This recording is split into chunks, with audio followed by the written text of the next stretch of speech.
Hi, Virgo Sun and Rising. Welcome to your February 2022 Astro Update. It's Raina here.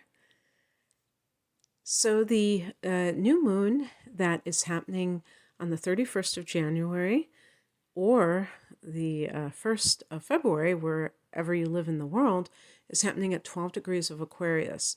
Aquarius is your sixth house, and you are the ruler of the sixth house. So, this is your domain. And this is right up your alley. This is the area of your service to others, your daily schedule, so how you organize your time, and your health, and pets, and probably a few other things that I'm not mentioning. So new beginnings or new developments in this area can be happening. And remember that we had Mercury begin the retrograde, and Mercury is your ruler, so that's added significance. And Mercury began its retrograde motion in Aquarius, so it began in that sixth house and went to the fifth house. And the fifth house is the house of love, creativity, and your own business. So I could see some Virgo people getting fed up and saying, you know what, I'm going to start a business, or I'm going to try to, if you already have a side business, I'm going to try to build that up. And kind of going back and forth, depending on what your personal situation is. Do I really want to be here? Do I not? Now, the thing that we have to remember is that Saturn is here as well. And Saturn is not a picnic. Saturn is making you work really hard.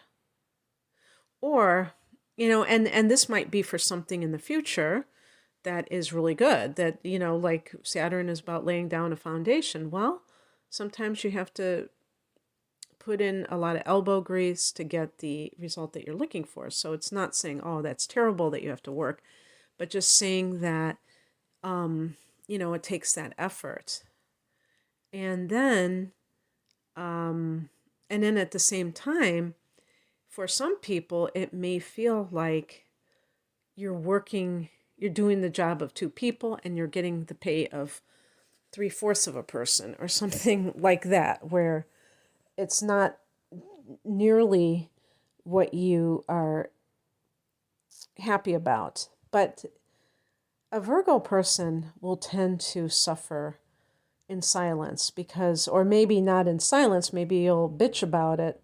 But the point is that another sign might just leave, but they might leave very hastily, like an Aries, or feel like a total martyr, or pout like a Cancer or a Pisces or something like that. But you might think, well, if only I can be perfect enough, then I can make this happen. And it's not really, it might be that you have to face the facts about what you're doing, or simply grin and bear it, depending on if it's something that you want to continue doing. So there might be new opportunities at this new moon. And on the 3rd, Mercury stations direct at 24 degrees of Capricorn. So that can be something that resolves itself that you have been thinking about. Now, another thing I was thinking about is if you've had some kind of an affair in the office place, because or it doesn't, I guess it doesn't have to be in the office place, but like in general, because you have Venus, the Venus retrograde was in Capricorn in that 5th house, and Mercury in the 6th house. I mean, if someone found out about it, if it was in the workplace and somebody found out about it, or if this is connected to having your own business, having your own profits, and can you do it? Can you swing it? Venus went direct at the end of January. That's even before I've recorded this. I'm recording this on the 14th of January. And so that's something where in the whole month of February, Venus is getting stronger in that fifth house, and it's very romantic. And it's also very good for people to just enjoy their life, because Venus is about pleasure and the fifth house is about pleasure. And so it's about taking it easy. There can be this spending of money on things that bring joy to you, rather than, oh, this has to be something pragmatic purchase or something like that, which is typically how Virgos view things. But you might just be letting your hair down and doing things, spending money just for the sake of enjoying the moment, rather than having to make it be meaningful for the long run. And so that might be very good, because you'll be having fun. Actually, Mars is here too. So Mars in the fifth house can even be athletic. And with the divine lovers in the same house, and it being a house of romance, there could be like a hot and heavy relationship. Or I shouldn't say relationship, because this is the initial stages, but some kind of a thing. Or maybe something reigniting because of these retrograde planets. On the 14th, Mercury goes back into Aquarius, so it's going back into that sixth house, and maybe you're ready to negotiate. Maybe you're ready to make a decision. The negotiation might have been during the retrograde period when you're going back and forth with somebody, but now you know what you want to do. On the 16th, we have a full moon at 28 degrees of Leo, and Leo is the sign before you, Virgo. So this is a very mystical full moon for you. The 12th house is the house of the spiritual side of life, the non-physical, the non-practical, impractical. I'd say non-practical, so it doesn't sound like I'm saying something bad, but it's the immaterial side. You rule the sixth house, which is about the day-to-day life and operations, and things are very grounded, and this is not about that. This is the house of the dream state, and so for sure, when you have a full moon here, it can be highly psychic. Now, if you have a decision to make, having this extra boost of intuition or psychic ability can be quite helpful, because even if you don't have like some major visions, you might just feel something in your gut that is telling you, okay, this is the right decision. I have the moon in Virgo, and I think, the moon is connected to intuition.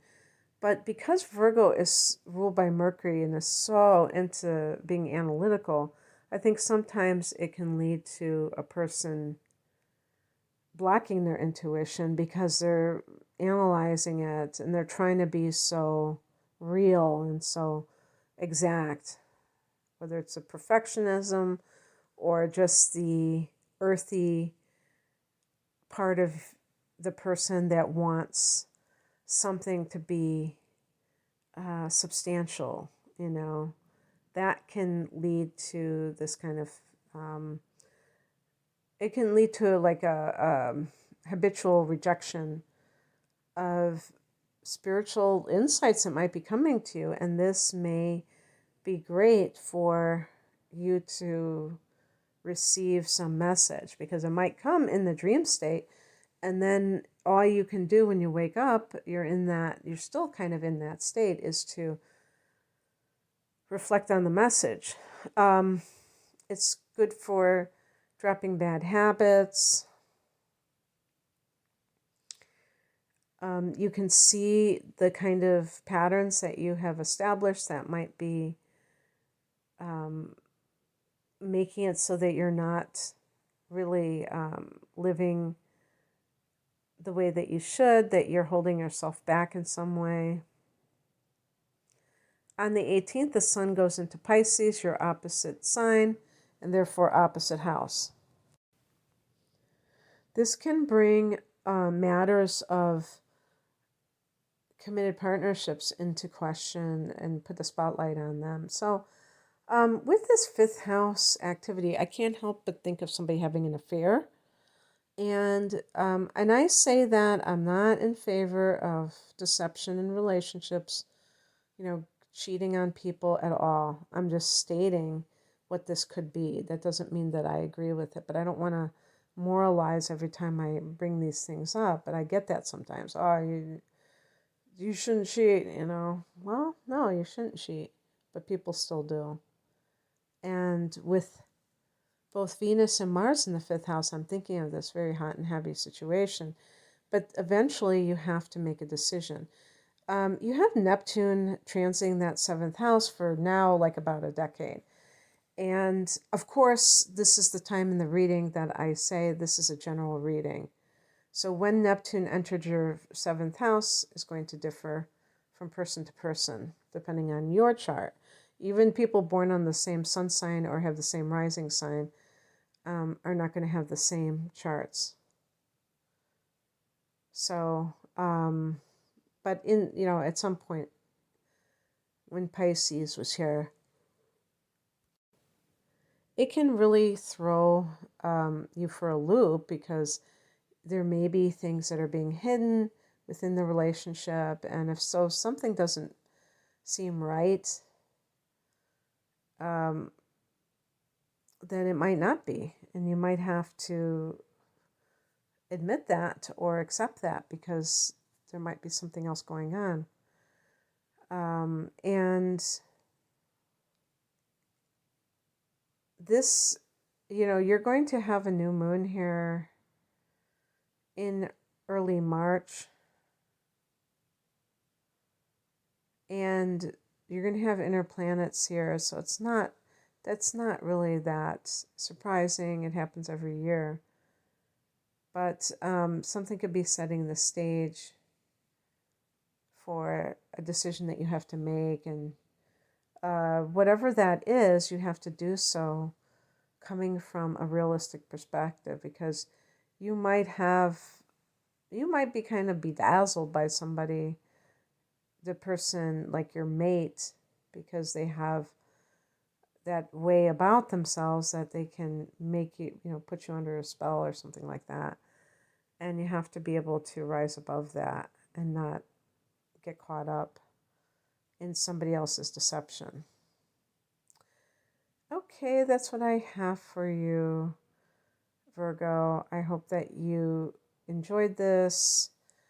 And if you would like a personal reading, I am promoting my double readings, which are at a discounted price compared to if you bought the reading separately. I think it's something like $30, and you're getting 2 hours.